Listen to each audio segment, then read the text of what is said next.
ببینید بچه ها، یه نوع کشباف داریم به اسم کشباف آمریکایی که یه طرف بافتمون حالت پیچه، یه طرف بافتمون حالت ساده، همون یکی زیر یکی از رو بافته میشه.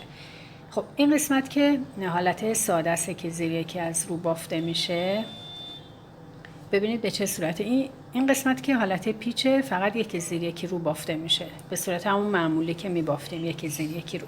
اما این قسمت که ساده است، به شکل ساده دیده میشه، نخ اولو دونه اول از میل در میاریم. ببینید دونه های رو نبافته انتقال پیدا میکنن به میل سمت راست، فقط دونه های زیر رو میبافیم، منتها نخم باید رو باشه. ببینید دونه رو به این شکل میگیریم، نبافته انتقال میدیم به میل سمت راستمون و دونه زیر رو میبافیم. دوباره ببینید به این شکل دونه رو نخ روی میل باشه، نبافته میدیم به میل سمت راست و دونه زیر رو میبافیم به این شکل.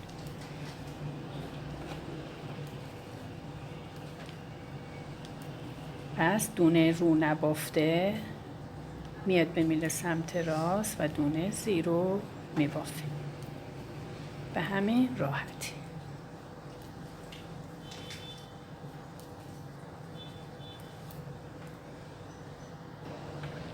تا انتهای رج به همین شکل میبافیم.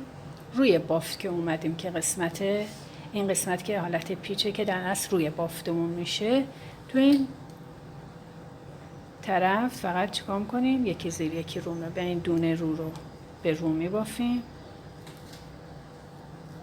دونه زیر رو به زیر میبافیم،